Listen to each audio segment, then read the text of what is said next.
How's it going, people? In the lead up to my Game of the Year video, I'm going to be looking at every single game I've played this year and my personal rankings for them. This includes every game I've played, so they don't have to have been released this year. I'm thinking it'll be a nice discussion, but also might open your eyes to something you may have missed before, or maybe just haven't got round to playing yet. If you want to see more of this content, please leave a like and subscribe, as it really helps the channel. I've completed 45 games this year, so I've been out here gaming for sure. I'm going to start at my lowest ranked and work my way up to the top. So, kicking it off at the bottom with a 6 out of 10. Close to the Sun. Only one game in this ranking and it was really forgettable. Developed by Storm in a Teacup, I remember this game being teased probably about a decade ago and really looking forward to it because it looked like a potential Bioshock-like. The finished product is in fact a mediocre survival horror. There is no combat in this game, so it relies on sneaking and puzzle solving, but for a game like this it is absolutely criminal to have a boring story, and sadly that's the case here. Moving on to 6.5 out of 10. Now this one might upset a lot of people, but it is Soma. Very similar to the game I just discussed, it is a survival horror with no combat and relies on puzzle solving, and the only reason this gets a 0.5 nod over Close to the Sun is that the story engaged me more. I didn't like the ending though. Okay, now we're in the meat and potatoes, the 7 out of 10s. These are what I consider good, serviceable games. Jusant, Death's Door, Chants of Sennaar, Starfield Shattered Space, Life is Strange Double Exposure, The Legend of Zelda Echoes of Wisdom, Metro 2033, and Stalker 2. Jusant and Chants of Sennaar are both very creative and the art styles are beautiful. They are smaller games and good for what they are, but nothing amazing and lacking in the gameplay department. Death's Door I know a lot of people love, but for me it was just fine. I enjoyed the combat a lot to start, it's like a shallow Souls-like. The story is also engaging and quite beautifully told. I thought it outstayed its welcome though. The combat didn't stay interesting in the latter stages and encounters got a bit tedious. Starfield Shattered Space had a strong start but ultimately ended poorly. It was a great idea to have the expansion on one planet, as the desolate planets are what really bored me in vanilla Starfield, but the story just wasn't good. The side quests were the shining star in the story department and the visuals were superb. Life is Strange Double Exposure was the disappointing entry for me here, as I was hoping for so much better. Like I just said with Shattered Space, it had a strong start but a really poor finish. It was great to see Max again and some of the dialogue is really good. Shout out to Hannah Tell. The music is awesome and it looks beautiful, but the writing is nothing short of a complete mess in the final 2 chapters. Echoes of Wisdom had so much potential and a really good gimmick with the echoes, but it wasn't fully realized. The combat is not fun in that game and the performance is really lacking at times, but the platforming was fun. Stalker 2 ended up being unfortunate for me. It has great exploration and gunplay, but it was littered with bugs and committed the worst crime of all for a video game: a boring story. Not to mention when it started to take a positive turn, it just got super confusing. Rounding out the 7s, I have Metro 2033. So I have played Last Light and Exodus before and I loved them, but I had never played this original. My girlfriend actually got me the book and I read it when I was on vacation this year, and that got me itching to play.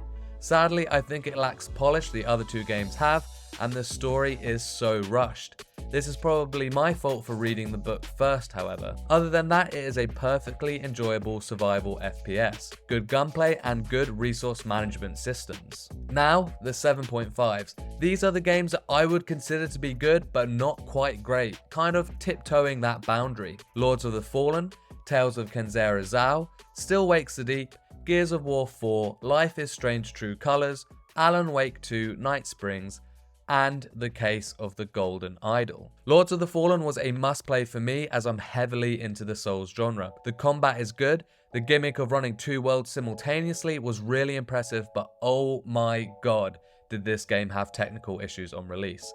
I was getting frame drops that made my screen like a slideshow. It was unplayable. After patches it got better, but not perfect. This game had really cool bosses though, which is a requirement for a good Souls-like, and when it worked, it sung. Tales of Kenzera by Surgeon Studios is a perfectly enjoyable platformer, an emotional story with good platforming packaged in a nice Metroidvania wrapping. The visuals were stunning at times and the voice acting is also top notch. Combat is just okay though, and I would have preferred a bit more difficulty with the platforming challenges, as I never found myself really struggling. Still Wakes the Deep. Finally a good survival horror on this list. Don't worry, there's plenty more to come as well. This all takes place on an oil rig off the coast of Scotland. First things first, the voice acting and just general dialogue of this game is so good. The story is compelling and the monsters are gruesome. It is a tad too short and lacking in replayability, however. The gameplay mechanics also never evolve into anything with more substance. Throw an item to distract an enemy, sneak around enemy, repeat. Gears of War 4, I played the original trilogy and loved it back in the day.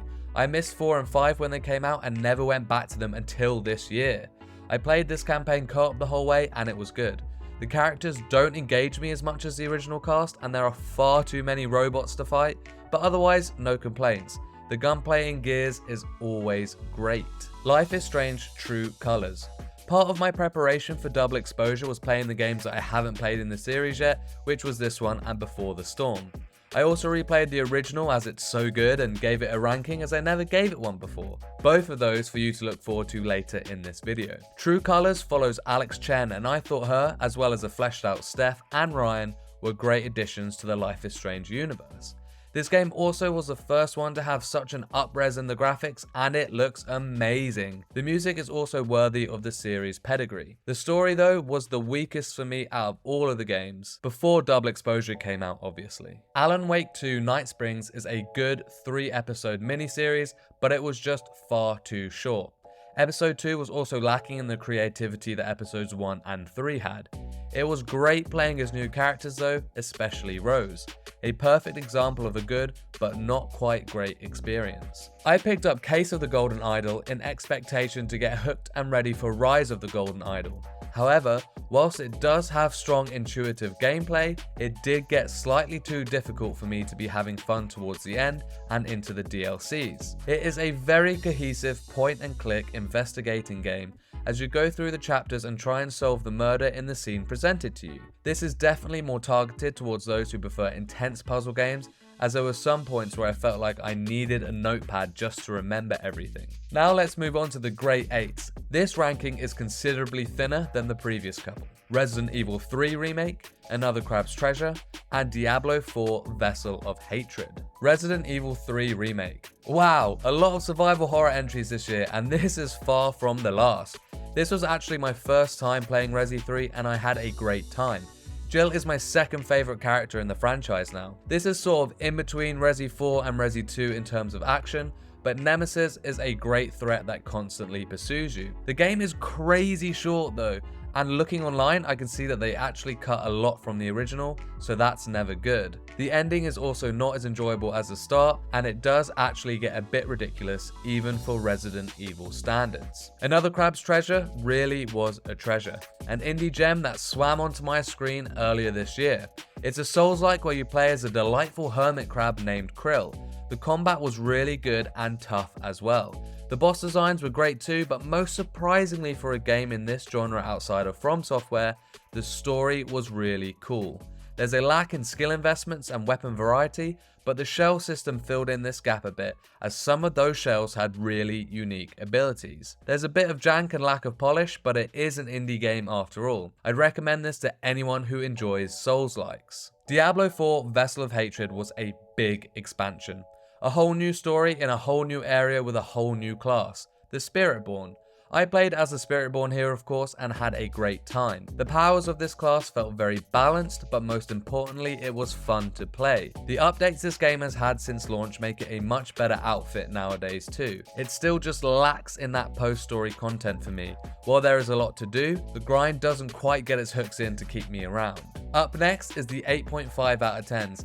These are the games that in my opinion are on the cusp of being amazing but aren't quite there yet. I have a feeling some of you might be a bit surprised by some of the entries here, but once again this is just my opinion. Dead Space Remake, Banishers Ghosts of New Eden, Nobody Wants to Die, Flintlock, Paper Mario: The Thousand Year Door, Life is Strange Before the Storm, Warhammer 40k Space Marine 2, and Never. The two surprises here I imagine would be Nobody Wants to Die and Flintlock. So let me talk about these two first. Nobody Wants to Die is a noir crime fiction game. It has all the stereotypes you would expect from this, with a beat-down cop, New York accents, noir backwash, the lot. The niche here is that it is based in a dystopian future where humans have figured out how to live forever by isolating their consciousness so that only physical bodies need to be changed. As you'd expect with any dystopian fiction, the rich are the ones that benefit from this and the poor are the ones suffering and losing their bodies. The story follows you as a cop investigating an actual murder, which is obviously rare.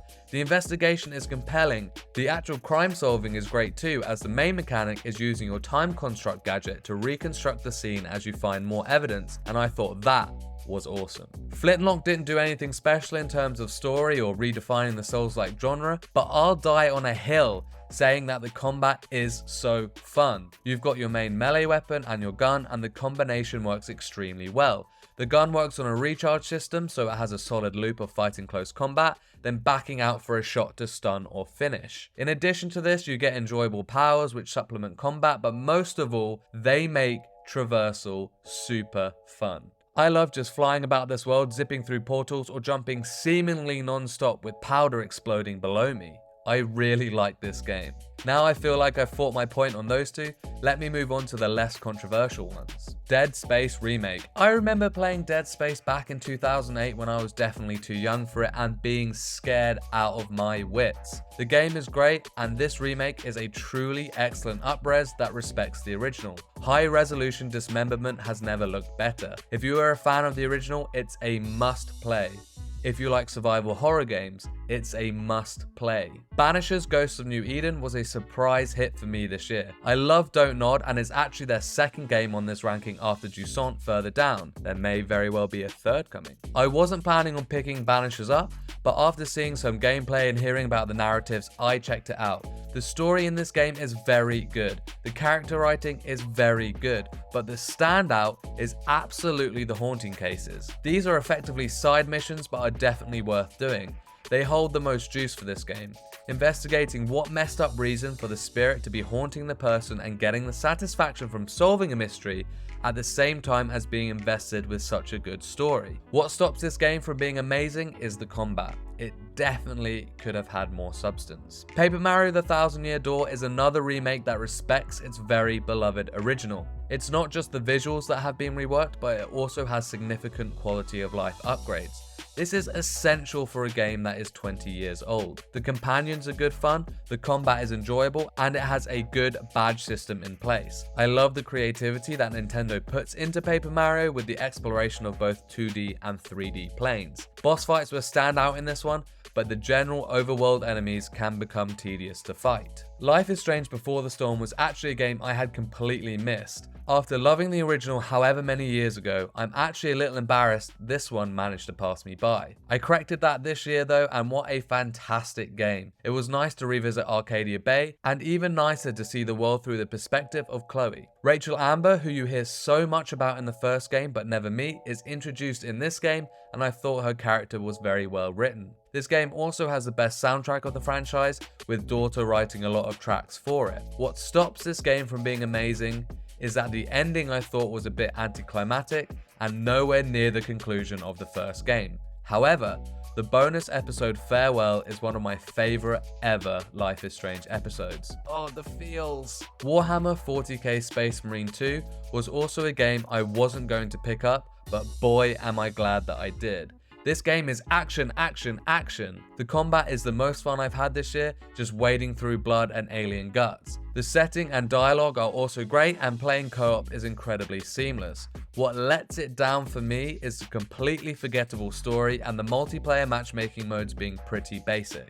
Otherwise, a great game. There isn't a game I played this year that is as visually stimulating as Never. It has a painted art style that is just completely stunning. A platformer that introduces new mechanics in every chapter and doesn't overstay its welcome with a 4-hour runtime. I've played a lot of fantastic indies this year, and this one is very near the top of the list. Now it's time for the amazing games, the 9 out of 10s. Everything from here onwards, I would say, is a must play if you have not done so yet. Prince of Persia: The Lost Crown, Resident Evil 2 Remake, Resident Evil 4 Remake, Hellblade 2, Unicorn Overlord, Star Wars Outlaws, Alan Wake 2 The Lake House, Astrobot, and Dragon Age The Veilguard. Now, I know what you're thinking. You played 3 Resident Evil games this year? You're damn right I did. Resident Evil 2 I had never actually played before, but looking at clips of the original online and seeing what Capcom have done here is nothing short of a miracle. The upgrade is incredible, the game is beautifully paced,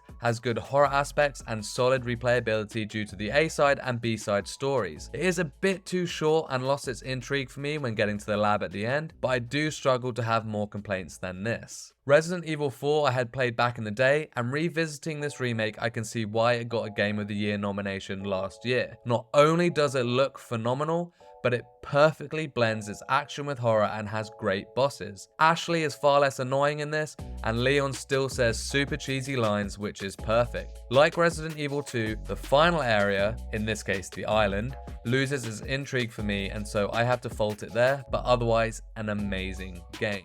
Prince of Persia: The Lost Crown is a game that I cannot recommend enough. It is a Metroidvania with really challenging platforming. The story and combat are both great, and the stylized graphics are a treat.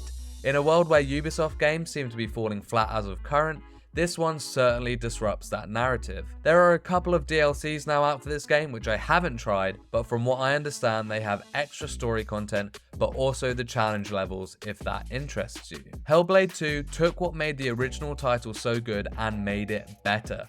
The graphics and audio of this game are next to nothing.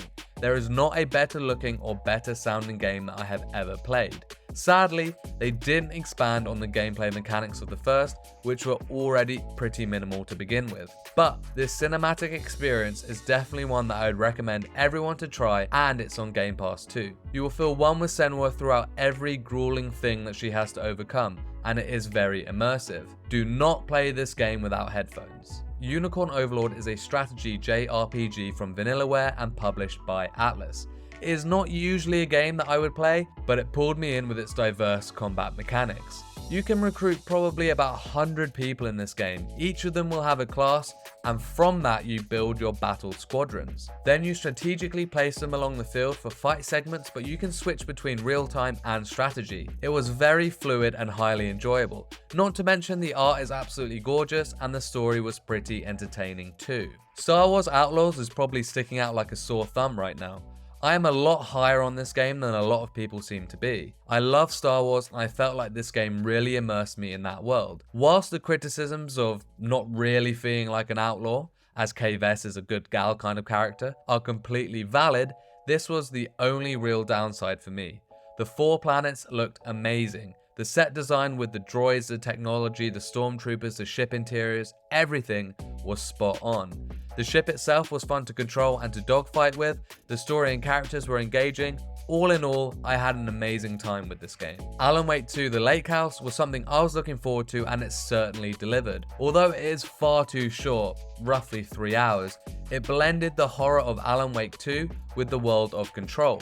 You play as Agent Estevez of the FBC investigating an AWE at the Lake House facility. This expansion is scary, really scary. The story is also absolutely crazy, as you would expect from a piece of Remedyverse content. I love reading all the notes and emails and just picking up scraps of story and putting everything together. The gun and flashlight combat from Alan Wake 2 is prominent, and I enjoy that too for the most part.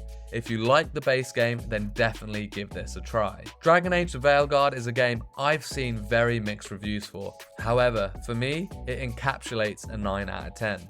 The combat was amazing, and I had so much fun in every fight. Usually for a game of this length, you try to avoid combat encounters by the end, but not in this game. I never sighed at having to fight to progress. In addition, the last act in the story just blew me away. I'm not going to forget it anytime soon.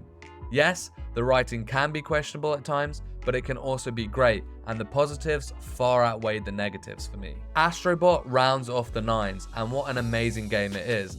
A platformer that could rival some Mario games. It is clean, it is crisp, and most of all, it is incredibly fun. Team Asobi have been very creative with some of the things they introduced in this game, and it really pays off.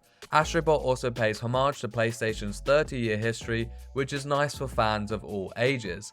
Recently, there have also been speedrun missions added if that is up your street. Now I turn to the 9.5 out of 10s. These are those that I consider to be just shy of masterpieces and are some of the best experience I have ever had in gaming. Persona 5 Royal, Dragon's Dogma 2, Shadow of the Erdtree, Dungeons of Hinterberg, Life is Strange, Metaphor ReFantazio, and Indiana Jones and the Great Circle. Persona 5 Royal is an absolute mammoth of a game. My save slot showed 120 hours for completion, and that is just me playing casually, not following a guide to complete all the side stuff. The gameplay loop of Persona is not for everyone, but it really sung for me. It's a calendar-based system where you can only complete a fixed number of things before the day progresses, so it is very much about time management. It is heavily story focused and the story is fantastic. The characters are fantastic and the music is fantastic and the combat is fantastic.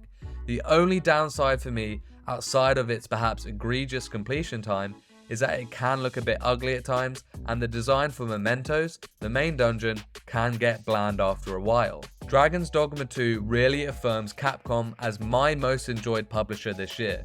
This game misses out on its masterpiece status in my eyes due to slight performance issues and a slightly boring start to the story. I quickly forgot about that though because the combat is simply sensational. You can easily switch between vocations to try everything out, but I don't think I've had more fun with combat in a game as I did with this when playing as a sorcerer or magic archer. Elden Ring Shadow of the Erdtree is an expansion I've been looking forward to ever since I rolled credits on the base game back in 2022. From Software has a pretty high quality bar with its DLCs, and this was certainly no different. Approximately 35 hours of content, a new level scaling system, plenty of new weapons, armors and spells, and without a doubt some of the best bosses they have ever created. The last boss did take me over 120 tries, but you know, it's all part of the fun, right?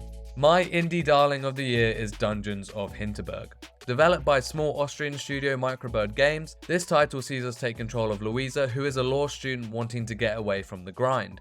So she retreats to Hinterberg in the Austrian Alps. Hinterberg has a special power where magical dungeons appear with monsters in them. This has become a bit of a tourist trap and people travel from all over to come and slay the monsters. This game has elements from Persona as it has a calendar system and also social links, but during the day you can slay monsters in the dungeons and the combat is so fun. You also get magical powers depending what region you're in, and that helps with combat and puzzle solving. The art style is gorgeous, the story was great, everything about this game was a good time. I cannot recommend it enough. Life is Strange is a game I played a few years ago and loved. I returned to it this year when I was playing the other titles to get ready for double exposure, and I decided I would give it a score. This game will forever live as one of my favourite games of all time. It is a narrative masterpiece, a complete package of emotional twists and turns that will take you through the highest highs and the lowest lows. The characters are great, the dialogue is great, the music is great, but most importantly, every choice feels genuinely hard to make. The writing makes you care so much about what is going on that you always have to take a moment before choosing your path. I recommend this to anyone who has emotions. Metaphor ReFantazio is a recent addition to this list and a brilliant video game. Persona 5 Royal is another title in this 9.5 category, and these games are effectively inseparable in my eyes. The best JRPGs I have ever played and oozing with style. Metaphor is so fun and snappy to play, the combat is fluid and enjoyable to engage with. The music and art are exceptional and it has a great story and characters too. This game also has the best UI design I've ever seen. This is definitely in the Game of the Year contention for me. The very last game I played in 2024 is Indiana Jones and the Great Circle. There were multiple times when playing this that I just thought to myself, what a bloody good game this is. I've always liked the films, but I've never thought they were amazing. In video game form though, it works perfectly. The humor is really good and it had me smiling constantly. Troy Baker's indie is incredible and really sounds like you expect him to. The gameplay style is a mixture of immersive sim stealth and puzzle adventure. It made me feel like the world-renowned archaeologist with a whip, and I just couldn't believe how much fun I had with it. I love beating up Nazis, something developer Machine Games knows how to do very well. but also exploring the ancient tombs and temples of lost relics with just a lighter and maybe a shovel I found on the ground as a weapon. You might say that ranking a December release this highly is recency bias, and all I can say to that is just go and play this. You will love it. There is a 10 this year, just one though. This game actually came out in 2023, but I didn't get to it until around February due to being away at the end of last year. This game is Alan Wake 2. Remedy Entertainment are, as of present day, one of my favorite developers of all time. I played Alan Wake when it came out back in 2010 and remember feeling refreshed by a game that felt very different from everything else I was playing at that time. I then played Quantum Break, which I loved, and Control, which has cemented itself on my list of my favorite games ever. Another game that could be hitting that honor is Alan Wake 2. I am so impressed by what Remedy have managed to do here. A mixture of really spooky survival horror with that classic mind-bending narrative writing. I was hooked on every little thing that happened. Whether playing through Saga's story or Alan's story, I was just glued to the screen. There are very few games that make me want to read every little document I find, but I did in both Control and Alan Wake 2. The world building is perfect, the writing is perfect, the connected universe is perfect, the visuals and audio are both extremely impressive, and most of all, it is gripping. It's one of those games that when you're not playing, you are thinking about playing. I do not give out many 10s, so this should just go to show how highly I think of this game. There are other games I played this year that haven't made it onto the list for a variety of reasons. Baldur's Gate 3 I gave up on in Act 2 as I just couldn't get with the combat, it was way too boring and frustrating for me. Balatro, even though I have 20 hours in this game and absolutely love it, I just wouldn't feel right putting a score onto it as there are many deck runs I haven't tried. And then Gears 5, Unravel 2 and Nine Souls are all games that I currently have as ongoing playthroughs. Gears 5 is co-op with friends, Unravel 2 is co-op with my girlfriend, and Nine Souls is just me, but it's bloody hard, okay? And that, my friends, is every single game I have played this year. Let me know in the comments below any games that you have loved or hated this year. Look out for my Game of the Year video, which will be coming shortly, and will of course bounce off everything I have spoken about here. If you enjoy the content, please consider leaving a like and subscribe, and for everything casual gamer, keep it here. Peace and love.